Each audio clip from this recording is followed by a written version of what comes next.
Hello and welcome back to Space Engineers. In today's video, we're looking at another land vehicle that's in a wasteland almost Mad Max style, and it's called the Scav, which is this lovely thing sitting right behind me. So it's a small block land vehicle that features 2 autocannons and 1 autocannon turret to blast your enemies with a design that looks like it's from Scrap Heap Challenge, for those who actually remember that show from many years ago. I wonder what happened to that. Anyway, pressing F10 and finding the Scav in the spawn menu. This thing is 139 small blocks using the Wasteland, Heavy Industry, Warfare 2 and Sparks of the Future DLC packs. We've got no other information whatsoever, so we'll simply give this a thumbs up, move around towards the very front, we'll have a quick look around the outside, then we'll test drive it for a bit and see how it handles. So at the very front for the Scav, this is what we get. So we've got a bumper guard made out of our beam blocks, with some lovely dusted steel blocks right above there to hold it in place. If we were to come around onto this side because it's got the sunlight on there, we can see both our autocannons, a spotlight to light up the darkness, as well as our autocannon turret to blast any pesky enemies that try to go above you. Round onto the side, this is what we see. So we've got a bunch of gyroscopes which are very much needed to turn this thing around. So what I found when driving this thing around was that it doesn't really turn too well at high speed. You are very reliant on those gyroscopes to actually make the turn. I'll show you that a bit later. Over here we've got some lovely armoured panels with an interior light on the side. This comes across to our medium cargo container. There's a weapon locker on the side to store a few bits and bobs. We've got a spare wheel, which is always handy to have, as well as a hydrogen engine, 2 hydrogen engines to power this thing. We also got some great use for our neon tubes acting as brake lights, and we can see some blaster edge blocks and the back there, just in case you try to reverse into stuff at high speeds. Moving around onto this side, there's another spare wheel, there's another weapon locker, but instead of having our large cargo container or even the medium cargo container, we've got a small one with a bunch of barred window blocks around it, and we have our access for our cockpit. So once again got some barred window blocks down here just to be able to get up, and inside, got a lovely rover seat, and a bunch of window blocks to make sure you're nice and protected from any kind of stray shots coming towards you. Yes, that's why we get all the way around, and we are, well, like I said, fairly protected. If we were to move up and look down at this is all we can see. So we can see a hydrogen tank in the middle between our spare wheels. We've got ourselves a beacon, a remote control block, and some great use of our beam blocks, our dusted steel blocks, our armor panels, and of course, once again, our barred window blocks at the back. Moving all the way down and underneath it, this is all we can see, so it's not really too interesting. But there is our medium cargo container, both our spare wheels.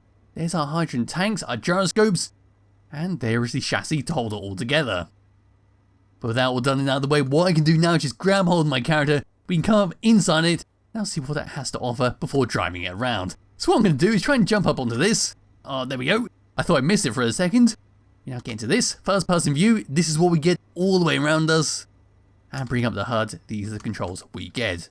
So number 1 is going to be for both our autocannons and the front there to fire them both together. There we go. Number 2 is to turn on and off our autocannon turret, just in case you want to salvage something instead of have that tear apart. Number 3 is for our gyroscope override on and off. Number 4 is for our beacon on and off. Then 5 and 6 is to manually raise and lower the vehicle to adjust it to your preference. What we're going to do now is just come around over here into the sunlight and drive this thing around. So we're going to go straight first of all to see what kind of speed we can get at the maximum. And it looks like we're going to be capping out at about, I want to say about 80 meters per second, but that just might be the surface I'm on. We could be going slightly uphill. But it looks like we do not have a speed limit on this, so we are going to hit 100 meters per second, which is very nice. Just come to a stop very carefully, narrowly avoiding all the trees. Now what I'm going to do is do a tight corner. There we are, that's what we get. And then as we start to gain speed, this is what I talked about earlier. When we gain speed, we sort of lose the ability to turn the vehicle around. So this is me holding down on the left button, and as you can see, we just sort of veer across, unless we were to use our mouse and use the gyroscopes to spin this all the way around. We sort of slide around because we are on the snow, and that is a little flip and I've damaged the top of the vehicle.